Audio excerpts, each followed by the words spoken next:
Savage Dragon Destroyer Duck from November of 1996.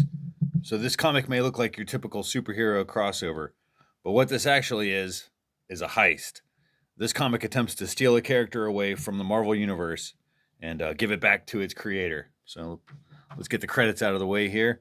Steve Gerber is the writer, Steve Marinin on pencils, Eric Larson inks, Chris Eliopoulos letters, colors by Steve Oliff, and Josh Eckhorn is just plain foul.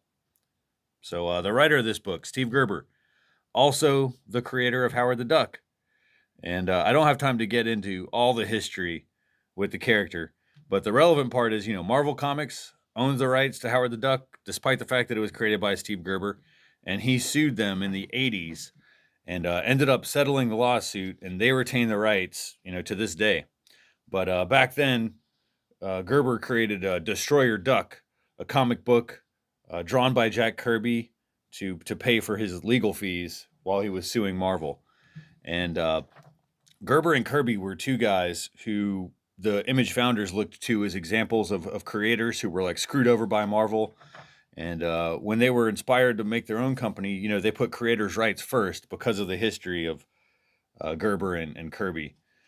So when Gerber hatched this plan to covertly steal Howard the Duck away from Marvel, naturally he came to Image Comics, and he found an enthusiastic partner in crime in Eric Larson.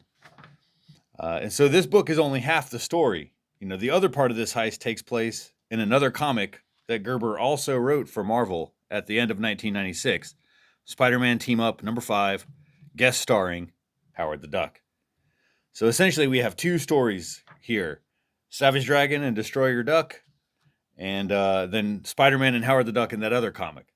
And these two ridiculous stories sort of converge on this warehouse where Howard the Duck and his girlfriend Beverly are smuggled out of the warehouse by Savage Dragon and Destroyer Duck.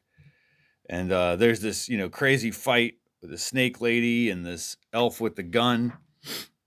And, there's this fight that takes place in the two comics. And they even share the same dialogue and panels. I don't know how any of this stuff got okayed by Marvel, because Savage Dragon is plainly seen in their story. Spider-Man kind of plainly seen in here.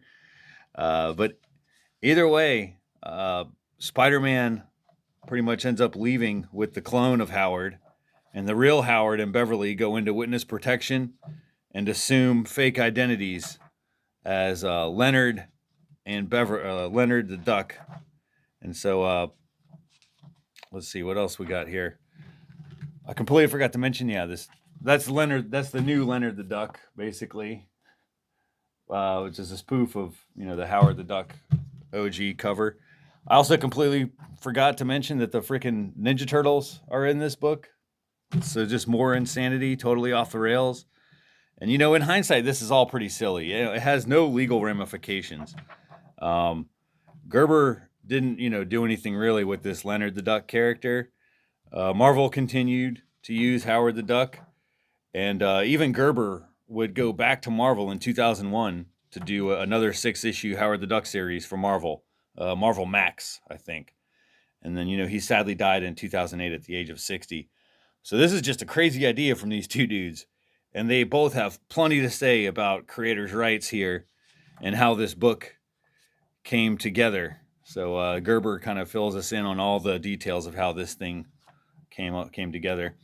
But I'm keeping it short this week. So that's Savage Dragon Destroyer Duck. Next up, regularly scheduled program, we're going to get back to Savage Dragon number 34 with Hellboy.